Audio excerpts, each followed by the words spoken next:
you can't worry about what your neighbor's going to think when it comes to the right thing. As long as I'm right with God, I don't care.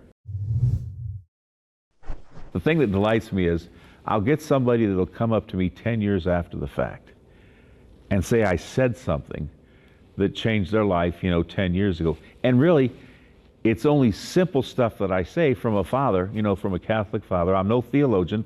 There's no PhD. I dropped out of Purdue in Indiana to go into the service when I was drafted.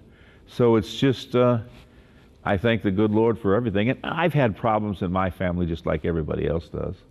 But you have to lose all human respect. And that sounds a little crass and crude to some people, but you can't worry about what your neighbor's going to think when it comes to the right thing. As long as I'm right with God, I don't care.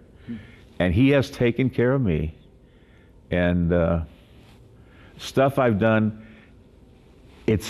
you got to be careful so your head doesn't swell up too much when you get people from other countries contacting you. But you're doing some good. And one key point was when the folks from Ireland contacted me. They wanted some advice, but they wanted to use my name and form a group there. And I said, just don't attribute what you do to me, but that's fine. And because I have to know what you're doing otherwise, exactly. And we discussed things. I said, why me? Mr. Brady, because we know you care. And we know you do something even if it isn't successful.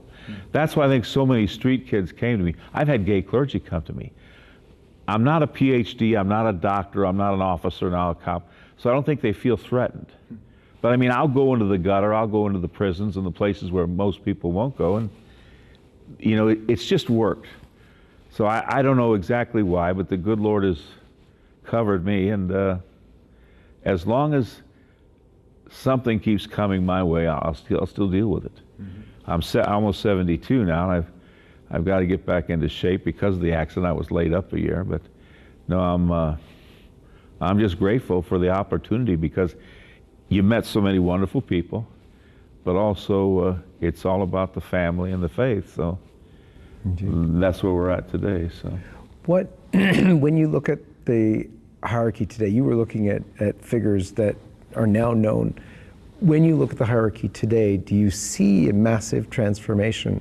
Just talking about the U.S. hierarchy anyway, is it a different crowd? Is it a different atmosphere? Are they, like they said in 2002 and then again later, have they turned a corner on the whole sexual abuse thing? Have they really put it where it belongs, and are they taking it seriously? No, I don't think so. My opinion is I don't think so for 1 minute. I've dealt with a few cardinals, a few bishops recently, and had a few conversations. I don't mention names because I don't want to, but it's not been in a positive respect. It's the way I look at it. Some say, well, a bishop can't go too far, he's persecuted. I said, no. He's got an obligation to God first, forget his superiors, and that he's got to do what's right, because as one priest told me, these bishops don't have any faith. If they had faith in God, they wouldn't have to raise money. They wouldn't have to fight for vocations. God would give it to them and bless them with it if they were doing what's right. But I have found nothing positive in the hierarchy.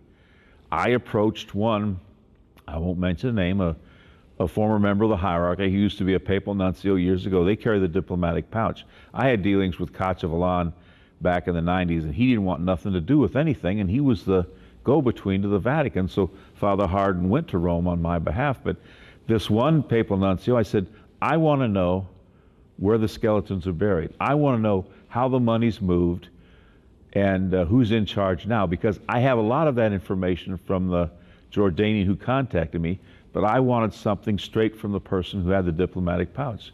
He said he didn't want to talk about it.